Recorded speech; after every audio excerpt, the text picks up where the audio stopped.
السلام عليكم ورحمة الله وبركاته. الحمد لله الذي أنزل علينا لباسا يباري سوآتنا،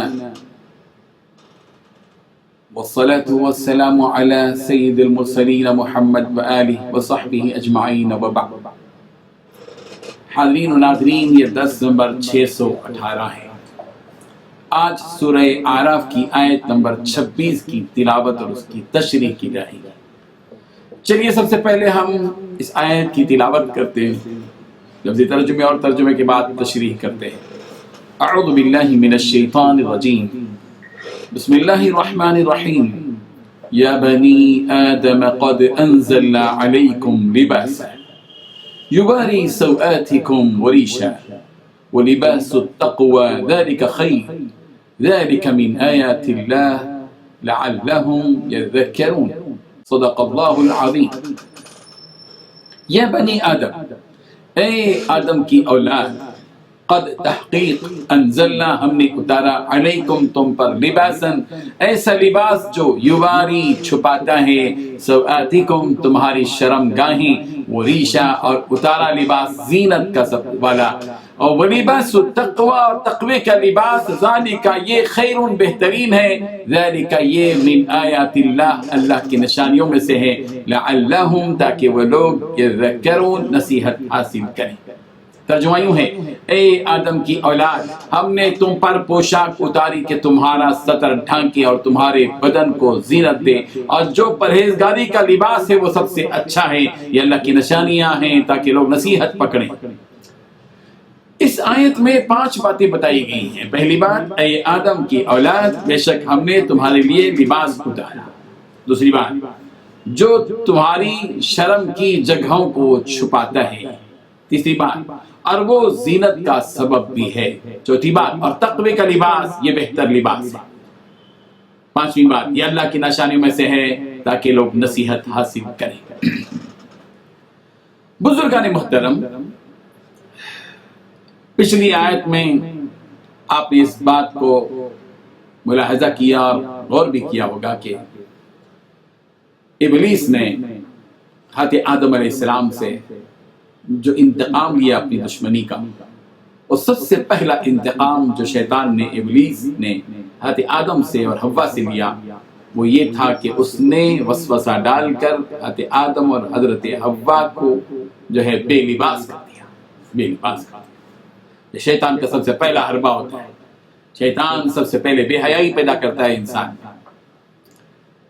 اسی لیے اللہ تبارک و تعالیٰ یہاں پر بات بتا رہے ہیں لباس کی۔ لباس بڑی اہمیت کی چیز ہے۔ يَنزِعُ عَنْهُمَا لِبَاسَهُمَا لِيُرِيَهُمَا سَوْآتِهِمَا، کہ شیطان نے کیا کیا؟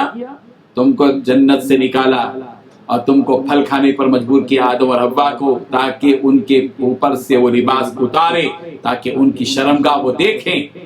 بے حیا بنانے کے لیے، حیا سے عاری کرنے کا مقصد ہوتا ہے شیطان کا، اس کے وسوسے، اس کے حربے، اس کی سازشیں یہی ہوتی ہیں کہ انسان کو بے حیا بنا، گمراہ کر دے، بے حیا بنا دے۔ اللہ تبارک و تعالیٰ نے یہاں اس آیت میں آدم کی اولاد سے خطاب کرتے ہوئے ایک اہم ترین بات بتائی ہے، وہ یہ کہ قد انزلنا علیکم لباسا، ہم نے تمہارے اوپر لباس اتارا ہے، ہم نے تمہارے لیے لباس اتارا ہے۔ لباس کے لیے انزلنا کا لفظ استعمال کیا، جیسے قرآن مجید کی آیات کے لیے، وحی کا لفظ کے لیے انزلنا کا اور نزلنا کا لفظ استعمال کیا جاتا ہے۔ اللہ تبارک و تعالیٰ نے لباس کے لیے انزلنا کا لفظ استعمال کیا کہ لباس اللہ تعالیٰ کی وہ نعمت ہے جو آسمانی عطا ہے، آسمانی عطیہ ہے لباس، جس کے ذریعے سے انسان تہذیب کی زندگی گزارتا ہے، شرافت کی زندگی گزارتا ہے، حیا والی زندگی گزارتا ہے، ادب والی زندگی گزارتا ہے۔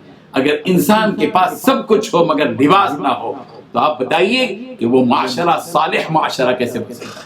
مہذب کلچر نہیں بن سکتا لباس کے بغیر، مہذب کلچر نہیں بن سکتا۔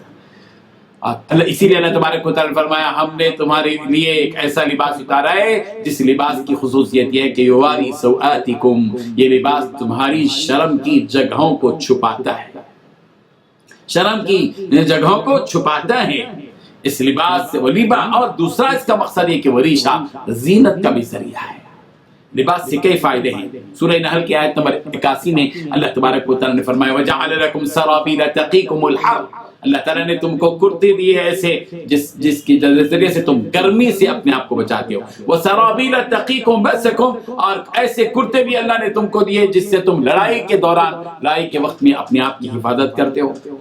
لباس، جنت کے بھی لباس کا تذکرہ اللہ نے کیا، وَلِبَاسُهُمْ فِيهَا حَرِيرٌ، کہ جنتیوں کا لباس اس میں ریشم ہوگا۔ اللہ تبارک و تعالیٰ نے رات کو بھی لباس کا لفظ استعمال کیا، وَجَعَلْنَا اللَّيْلَ لِبَاسًا، اور ہم نے رات کو لباس بنا دیا، اس لیے کہ رات کی اندھیری میں آدمی کو چھپا دیتی ہے رات کی تاریکی، جیسے لباس کام کرتا ہے رات کی تاریکی بھی کام کرتی ہے ویسی طرح۔ اور اللہ تبارک و تعالیٰ نے لباس کا لفظ مرد اور عورت کے لیے استعمال کیا کہ مرد شوہر اپنی بیوی کے لیے لباس ہے اور بیوی اپنے شوہر کے لیے لباس ہے۔ ہن لباس لکم، وہ عورتیں بیویاں تمہارا لباس ہیں، وانتم لباس لہن، اور تم اپنی بیویوں کے لباس ہو۔ سورہ بقرہ کی آیت نمبر 187 میں اللہ تعالیٰ نے بات بتائی 187۔ اس کا مطلب یہ ہے کہ جس طرح لباس چھپاتا ہے، یہاں ایک بڑا نکتہ ہم سب کو ملتا ہے کہ مرد شوہر عورت کے لیے لباس ہے، عورت بیوی شوہر کے لیے لباس ہے، یعنی جس طرح لباس چھپاتا ہے اس کے عیب کو، مرد کو چاہیے کہ اپنی بیوی کے عیب چھپائے، بیوی کو چاہیے کہ اپنے شوہر کے عیب چھپائے۔ ایک مہذب، پاکیزہ، با اخلاق، با کردار، نیک خاتون وہ ہوتی ہے جو اپنے شوہر کے عیب کو چھپاتی ہے۔ ایک معذب، ایک با اخلاق مرد اور شوہر وہ ہوتا ہے جو اپنی بیوی کے عیبوں کو چھپاتا ہے۔ یہ لباس، بہرحال اللہ تبارک و تعالیٰ نے بتایا یا بنی آدم، اے بنی آدم، قد انزلنا علیکم لباسا، ہم نے تمہارے اوپر ایک ایسا لباس، تمہارے لیے ایسا لباس عطا کیا، یواری سوآتکم، جو تمہاری شرم کی جگہوں کو چھپاتا ہے۔ معلوم یہ ہوا کہ لباس ایسا ہونا چاہیے جو ستر کو چھپائے، مگر حالت یہ ہے کہ اب لوگ ایسا لباس پہنتے ہیں جو ستر کو ظاہر کرے۔ یہی وجہ ہے کہ نبی کریم حضرت محمد رسول اللہ صلی اللہ علیہ وسلم نے اس سلسلے میں آگاہ کیا، اپنی امت کو آگاہ کیا، اس سلسلے میں چوکنا کیا، باخبر کیا۔ پیارے پیغمبر حضرت محمد رسول اللہ صلی اللہ علیہ وسلم نے اس سلسلے میں کہا کہ اور کچھ عورتیں ہوتی ہیں جو کپڑا پہنی ہوئی ہوتی ہیں مگر ننگی ہوتی ہیں۔ اس کا مطلب یہ ہے کہ ایسا لباس پہنتی ہیں چھوٹا سا کہ باقی سارے اعضاء نظر آنے لگتی ہیں۔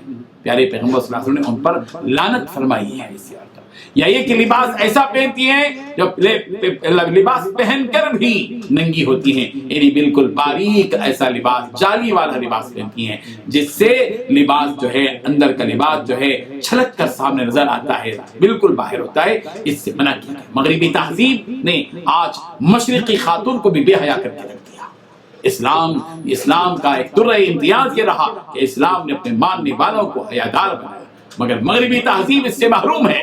مغربی تہذیب کے دل دادا عورتوں نے ان کی تہذیب کو اختیار کیا، اور نبی رحمت حضرت محمد رسول اللہ صلی اللہ علیہ وسلم نے اپنے صحابیات کی جو تربیت کی تھی، امی جان حضرت عائشہ صدیقہ رضی اللہ عنہا ہوں، یا حضرت فاطمہ رضی اللہ عنہا ہوں، یا حضرت سمیہ ہوں، یا حضرت خدیجہ ہوں، یا حضرت سودا ہوں، یا حضرت صفیہ ہوں، ان تمام خواتین اور صحابیات نے امت کو سبق دیا، حیاداری کا سبق دیا۔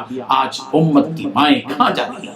سبق حاصل کرنا چاہیے۔ اور ایک بات اہم بتائی گئی کہ وہ لباس تقویٰ کا ذکر ہے، تقوی کا لباس، یہ بہترین لباس ہے کہ آدمی اپنی زندگی کے اندر تقوی کا لباس، پرہیزگاری کا لباس، اللہ تبارک و تعالیٰ کے خوف اور خشیت کا لباس پہنے۔ ذالک من آیات اللہ، یہ اللہ تعالیٰ کی آیتیں اور نشانیاں ہیں، لعلہم یتذکرون، تاکہ وہ نصیحت حاصل کریں۔ اللہ تعالیٰ ہمیں سمجھنے کی توفیق عطا فرمائے۔ وآخر دعوانا ان الحمد للہ رب العالمین۔